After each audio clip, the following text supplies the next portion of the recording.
What's going on, Dolphins? It is your boy Dillon, and I got some updates for you. A couple signings from yesterday that I haven't gotten to, and the Dolphins actually released a player today. If I'm being honest, it's not really that surprising, although I'm sure there will be some people that are like, oh my god, what happened? You know, whatever. So let's go ahead and get into it. We'll start with the signings. First of all, Dolphins agree to terms with linebacker Duke Riley, so obviously they do need more help in at that position. Real quick, the two signings, and I'll get a little more into this, but the two signings appear to be just, you know, pretty much the same thing as every other one, just a small signing that's primarily for like depth, which is fine, you know, on one hand, but they have a lot of starting roles that they need to fill, right? So getting depth is good, but they still have a ton of starting roles that they need to fill, and especially considering the fact that they're going to have to clear significant cap space coming up, it's likely that they will be getting rid of even more of their previous starters than they already have. So okay, you know, having depth is good, but what about the guys that are at the top of your roster, right? The guys that are, you know, they're supposed to be your starters because that's their, you know, talent level, their experience, their, you know, production, right? Those things are high enough for those guys that they are, you know, whatever. Anyway, you get the point. So, but so, you know, these guys, they're 1-year deals, which, you know, on the one hand, obviously, again, they have, you know, really tight, you know, cap situation, so they have to be frugal with these guys. And generally, this is how I like, you know, this is how I would want off seasons to always be, and I hope this is how, you know, it eventually ends, is they're not big spenders, etc. But they have to get rid of, they're going to have to open up cap space because they have way too little at this point. So that's going to end up happening. And so it's like, well, who is supposed to be here for the long term to help the Dolphins build the kind of long-term success that they want to have, that we want them to have, right? And there really isn't anybody. Again, you still have... Anyway, so let's get to it. The Miami Dolphins have secured their latest addition to the linebacker room, and this latest pickup features a similar athlete to the man he'll be replacing with the Dolphins locker room from 2020. Miami has agreed to terms with former Atlanta Falcons and Philadelphia Eagles linebacker Duke Riley, who will be taking the place of Kamu Grugier-Hill as a critical special teams contributor and depth presence in the Dolphins locker room in 2020.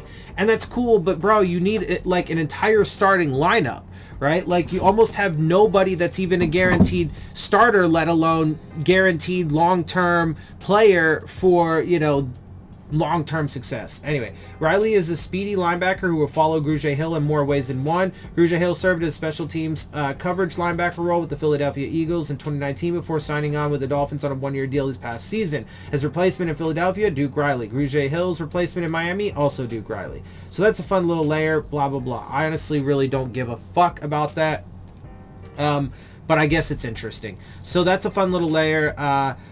Signing for the Dolphins, who added Bernard McKinney via trade earlier this offseason before adding on Riley to help the Dolphins completely overhaul the linebacker room. And that's that's one of the things I said. That linebacking room is pretty much entirely different from last year. That's going to be huge. That's going to be huge. So if you think that the Dolphins defense isn't going to be affected by that one way or the other, now we hope that it gets better, right, than it was last year, but that's a pretty long shot hope, especially when you're losing your top-notch guys, your starters, your fucking, the guys who have, you know, the pedigree and the fucking experience and the so on and so forth, right? For guys who, you know, full-blown starters for backups. You're downgrading from full-blown starters to backups. That's been one of their major failings and why their evaluations have been so terrible. Because or what has been part of what led to their value, because they're constantly picking up, you know, waiver wire guys and backups and, you know, and thinking they're going to be the solution, and they haven't been. Anyway, Riley is, as an athlete, quite the dynamic linebacker. He passed through the 2017 NFL draft process as a 232 linebacker, and with a 4.58 40-yard dash to his credit, he can definitely run. Okay, but, you know, I mean it's good, but he hasn't really done anything yet in his career. Again, he doesn't really, I mean, anyway. let's just move on, because I think you guys get the idea. I do want to move through these pretty quickly. So they did sign that linebacker, so good. They are addressing it anyway.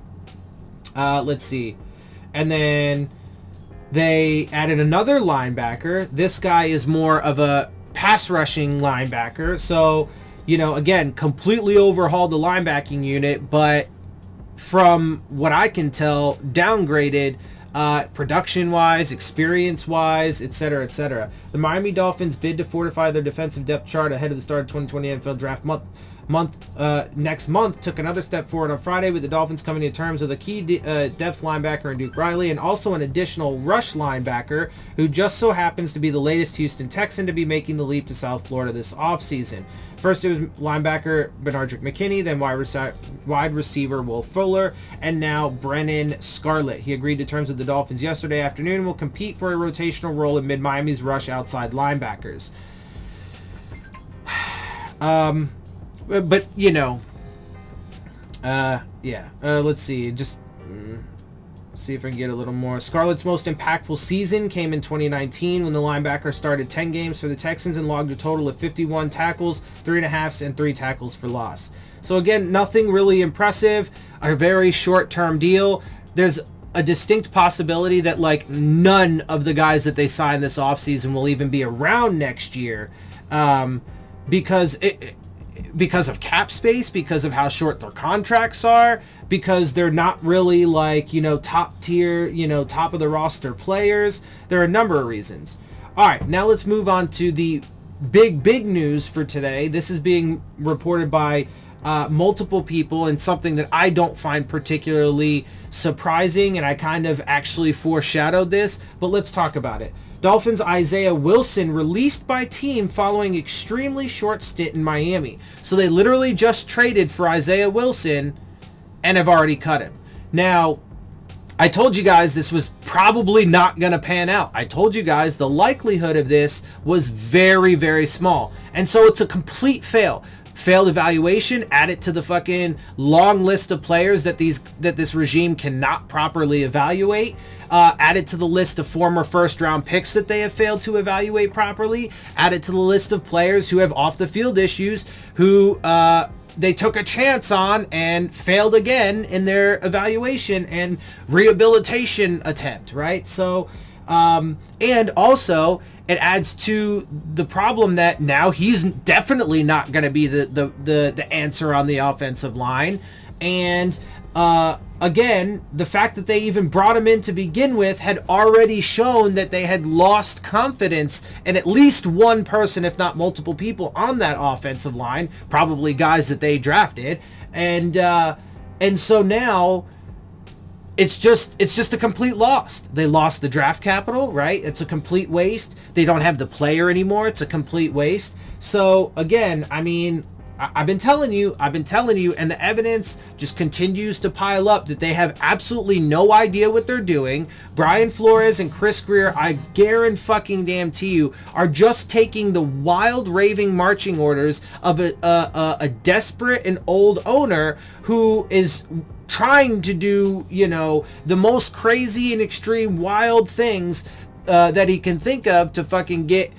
Now again, that's not to say that he has you know, given the final word on every single transaction, Stephen Ross, that is. But he gave them a blueprint, and they're following it. And because of that blueprint, tank 2019 season, be big spenders in free agency last year, think that the quarterback is the only thing that really matters, etc., etc., etc., right? Not to mention these guys are just terrible, absolutely terrible at their player evaluation. Like, it's a fucking mixture for failure, and I told you guys that, and this is just another example. It's unclear if the NFL career of Isaiah Wilson has met its end, but it definitely has when it comes to the Miami Dolphins. The team is reportedly set to release the former first-round pick, per the Miami Herald, after never getting the chance to see him in their uniform in a regular season game. The Dolphins landed Wilson in a trade struck with the Tennessee Titans on March 17th, who initially selected him with the 29th overall pick in 2020 in exchange for a 7th-round pick. He was a Dolphin for 3 days. Additionally, the fact Wilson was packaged with a Titans 7th-round pick to get him out of town hinted strongly, very obviously hinted at very obvious red flags that didn't suddenly dissolve once he landed on the shores of South Beach. And I told you guys. Let's see. It's reported Wilson refused the team's help in trying to get him back on track for what might have been a promising NFL career, and a series of videos involving Wilson vaping and dancing shirtless on a car did nothing to help the matter. Not one bit, although it appears the Dolphins had their mind made up prior to this public display. I mean, that's cool. But look, dude, he's just not, whatever it is, you know, I don't know what like his personal issues are, but he's just not in a position, you know, to be there. His mind's not there. His heart's not there. So fine. He just go. One of the things that, you know, bothers me about this, and I'm actually going to read some tweets that are related to it, but they're, you know, I feel like, and I could be wrong about this. This is just, you know, my perception here, but I feel like some of the people who are like reporting on this are putting in the light like this dude is just such a bad guy, right? No, man. I mean, there hasn't been any indication that he's done anything like, you know, so crazy as to like hit a woman or like hold anybody at gunpoint or, you know, be driving around like drunk and like, you know, doing crazy shit, right? Like, it's just, he's got some personal issues. He hasn't had, you know, the motivation and desire to be there and stuff like that, right? And fine, whatever, dude, the world's crazy. Like, don't demonize the kid because he's got personal issues that, you know, don't allow him to live up to his lofty potential and expectations that you guys have set on him in the NFL. Like, that's fucking crazy. Anyway, the same things that gave the Titans fits regarding Wilson ultimately transferred to the Dolphins. Once a coveted offensive lineman out of University of Georgia, Wilson's fall from grace at the NFL level has been as rapid as it has been disconcerting.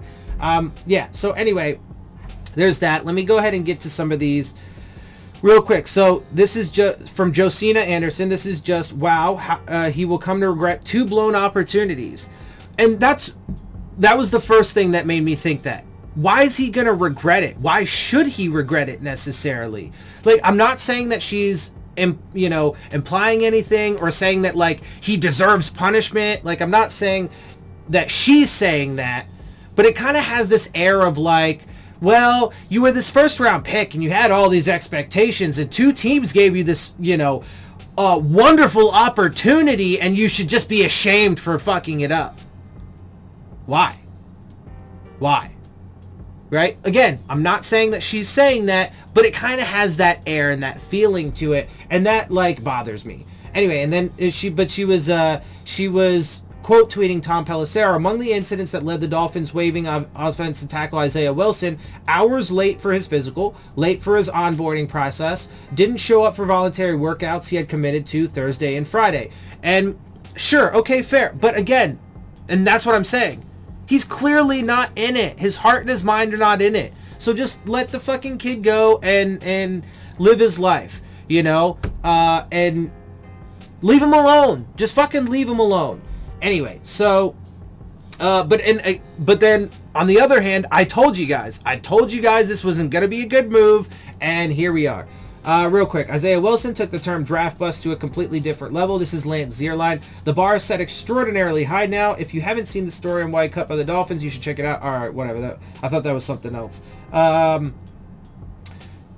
mean, whatever, dude. Like, again, I mean, so the fact that he mentioned the draft bust, I thought it was a different tweet, but it does tie into another one because I did, well, hold on. Before I get there, Spot Track, Isaiah Wilson's release from the Dolphins leaves behind 0 dead cap as his salary guarantees were voided per his suspension, and Miami frees up $1.1 million. So they do free up a little cap space, whatever. It's marginal. They still have a lot more to free up, but I wanted to throw that out there. Let's see. There was, but that comment about being a draft bust, taking it to another level, though, does tie in with another one. Let's see. Oh, here, Trey Wingo said, the fall from grace for a first-round pick less than a year ago is stunning in its speed and also a cautionary tale about next month's draft. And the reason why I lead to that is because of what I always say about the draft in the sense of you don't have to fucking chase first-round guys, especially quarterbacks. Like, Like, this whole fucking the hype and the pressure and the fucking expectation set on first round guys is absolutely fucking stupid. Anyway, that was just a little side note that I wanted to throw in there. The big thing here is the Dolphins yet again made a dumb choice, wasted draft capital to go get a guy who wasn't going to pan out from the fucking jump.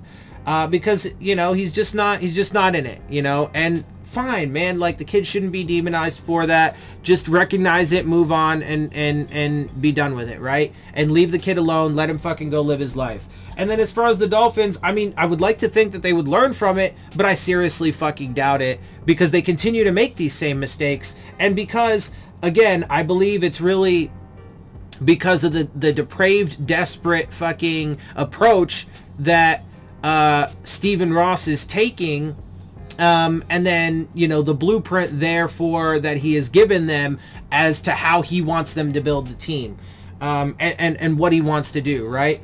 Like, because if he didn't insist that they tank the 2019 season, then they wouldn't have nearly as bad cap issue, and then, you know, be big spenders in free agency last year, completely clear the roster of all proven talent, experience, leadership, etc., blah blah blah. Then you wouldn't have as bad a cap situation. You wouldn't have to make all these crazy fucking moves. You wouldn't have to fucking you wouldn't have a situation where you don't have, like, almost any players that you can reasonably look at is going to be here for the long-term success, right? Like, they've set themselves up to be in they put themselves in a super shitty position right now, and it's only being made worse by every single bad decision that they make.